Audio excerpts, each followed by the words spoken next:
جب وعدہ کرے تو اس کے خلاف کرے، اور جب اس کے پاس امانت رکھی جائے تو خیانت کرے۔ امام مسلم نے اپنی روایت میں اتنا اضافہ کیا ہے کہ اگرچہ وہ نماز پڑھے اور روزہ رکھے اور مسلمان ہونے کا دعویٰ بھی کرے۔ اگلی حدیث کا عنوان ہے منافق بنانے والی 4 باتیں۔ حضرت عبداللہ بن عمرو رضی اللہ تعالیٰ عنہ فرماتے ہیں کہ رسول اللہ صلی اللہ علیہ وسلم نے فرمایا، جس آدمی میں 4 باتیں ہوں گی وہ پورا منافق ہے، اور جس میں ان میں سے کوئی ایک بات بھی پائی جائے گی تو سمجھ لو اس میں نفاق اور منافقت کی ایک خصلت یا عادت پیدا ہوئی، تا وقت کہ اس کو چھوڑ نہ دے۔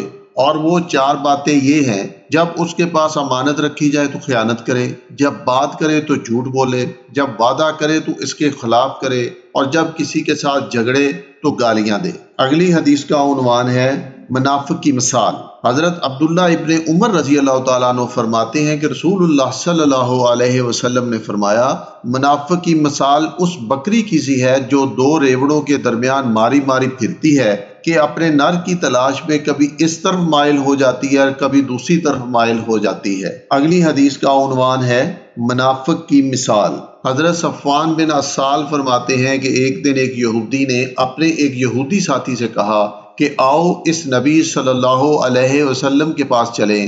اس کے ساتھی نے کہا، انہیں نبی نہ کہو، کیونکہ اگر انہوں نے سن لیا کہ یہودی بھی مجھے نبی کہتے ہیں تو ان کی 4 آنکھیں ہو جائیں گی، یعنی خوشی سے وہ پھولے نہیں سمائیں گے۔ بہرحال وہ دونوں رسول اللہ صلی اللہ علیہ وسلم کی خدمت میں آئے اور آپ سے 9 واضح احکام کے بارے میں سوال کیا۔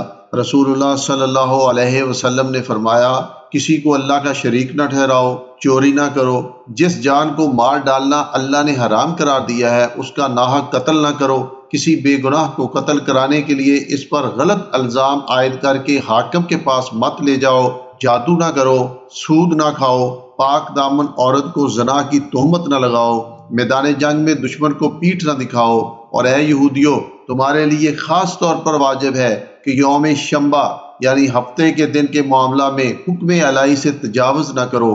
راوی فرماتے ہیں کہ یہ سن کر دونوں یہودیوں نے رسول اللہ صلی اللہ علیہ وسلم کے ہاتھ پیر چوم لیے اور بولے، ہم گواہی دیتے ہیں کہ آپ صلی اللہ علیہ وسلم واقعی نبی ہیں۔ سرکار صلی اللہ علیہ وسلم نے فرمایا، جب تمہیں میری رسالت پر یقین ہے تو میری پیروی کرنے سے تم کو کون سا امر روکتا ہے؟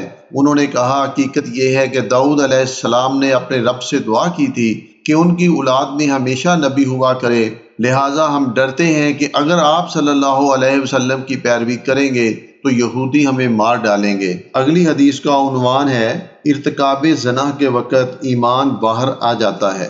حضرت ابو ہریرہ رضی اللہ تعالیٰ عنہ فرماتے ہیں کہ رسول اللہ صلی اللہ علیہ وسلم نے فرمایا، جب بندہ زنا کرتا ہے تو ایمان اس سے نکل جاتا ہے اور اس کے سر پر سائبان کی طرح معلق یعنی لٹک جاتا ہے، اور پھر جب وہ اس گناہ سے فارغ ہو جاتا ہے تو ایمان اس کی طرف لوٹ آتا ہے۔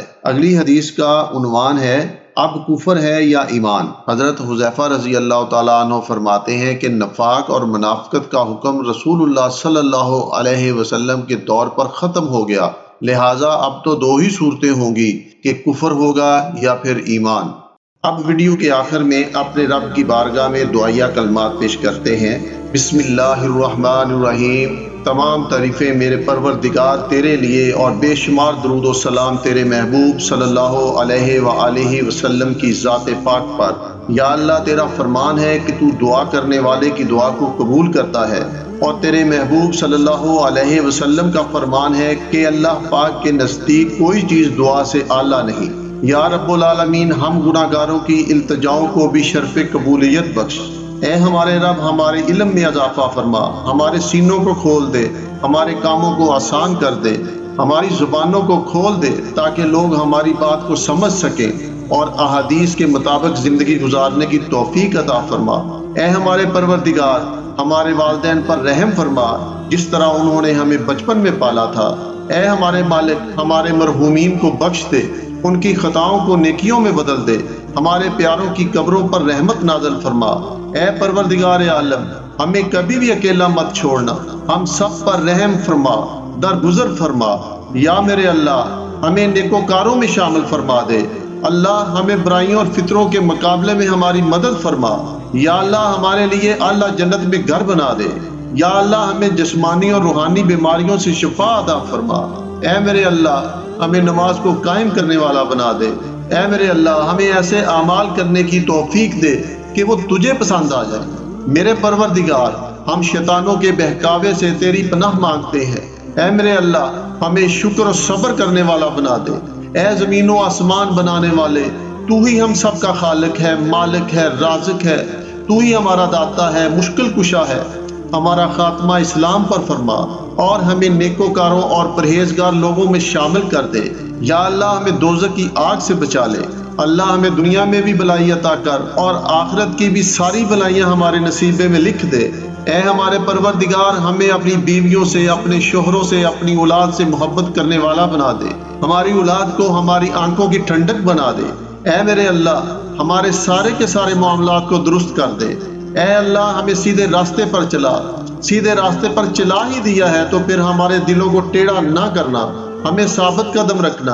اے مالک دو جہاں، دین اسلام تو نے نازل کیا ہے، اسے ہم نے مان لیا ہے اور تیرے رسول کی پکار پہ لبیک کہتے ہوئے تیری وحدانیت کا اقرار کیا ہے، تیرے رسولوں کی رسالت کا اقرار کیا ہے، تیرے رسول کی پیروی کی ہے۔ اے میرے اللہ ہمارا نام بھی گواہی دینے والوں میں لکھ لے۔ اے اللہ ہماری غلطیوں کوتاہیوں سے درگزر فرما۔ یا اللہ جو تیری حدود کی خلاف ورزی ہو گئی ہو اسے معاف فرما۔ اے میرے اللہ جو بھول چوک پہ ہم سے گناہ ہو جائیں ان پر ہماری گرفت نہ کرنا۔ اللہ جن بوجھوں کو اٹھانے کی ہم میں طاقت نہیں وہ ہم پر مت ڈالنا، ہمارے ساتھ نرمی والا معاملہ فرما۔ اللہ ہمیں دین کی سمجھ عطا فرما۔ یوم قیامت ہمارے حساب کو آسان کر دے، ہمیں دین پہ ثابت قدم رکھ، اپنا فرما بردار بنا۔ اللہ ہمارے نفسوں کی برائیوں سے ہمیں بچا، ہمیں ہدایت عطا فرما۔ اللہ موت کی سختیوں اور اس سے طاری ہونے والی بے ہوشیوں میں ہماری مدد فرما۔ اے میرے اللہ تو ہی معافی کو پسند کرنے والا ہے اور معاف کرنے والا ہے، ہم سب کے گناہوں کو معاف فرما دے میرے پروردگار۔ اے میرے اللہ ہم تجھ سے نفع دینے والے علم اور پاکیزہ اور حلال کے رزق کا سوال کرتے ہیں۔ یا اللہ ہم برے اخلاق سے، بری خواہشات سے، بری بیماریوں سے تیری پناہ مانگتے ہیں۔ اللہ ہم تجھ سے تندرستی، پاک دامنی، دیانتداری، خوش خلقی کی بھیک مانگتے ہیں۔ اللہ ہم محتاجی سے، رزق کی کمی سے اور ذلت سے تیری پناہ مانگتے ہیں۔ اللہ ہم برے دوست سے، برے وقت سے، برے دن سے، بری رات سے اور برے ہمسائے سے تیری پناہ مانگتے ہیں۔ اللہ ہمارے دلوں کو منافقت سے پاک کر دے، ہمارے اعمال کو دکھلاوے سے پاک کر دے، ہماری زبانوں کو جھوٹ سے پاک کر دے، ہماری آنکھوں کو خیانت سے پاک کر دے۔ اے میرے مولا ہمیں توفیق دے ہر اس عمل کی جس سے تیری جنت ہم پر واجب ہو جائے، اور ہمیں ہر اس عمل سے بچا جس سے تیری جہنم ہم پر واجب ہو جائے۔ اے اللہ اپنی محبت کو ہمارے دلوں میں ہر ایک چیز کی محبت سے زیادہ کر دے، اپنے خوف کو ہر ایک چیز کے خوف سے زیادہ کر دے، اور دنیا کی طلب پر اپنی ملاقات کے شوق کو غالب کر دے۔ اور جب تو دنیا والوں کو ان کی دنیا سے ٹھنڈک اور لذت دے تو ہماری آنکھوں کی لذت اور ٹھنڈک اپنی بندگی میں رکھ دے۔ یا اللہ جو نیک دعائیں اور مرادیں رہ گئی ہیں جنہیں ہم مانگنا بھول گئے ہیں، یا اللہ وہ بن مانگے عطا کر دے۔ اللہم صلی علی سیدنا و مولانا محمد وعلی آلہ و اصحابہ و اہل بیتہ اجمعین۔ الحمدللہ رب العالمین، آمین یا رب العالمین۔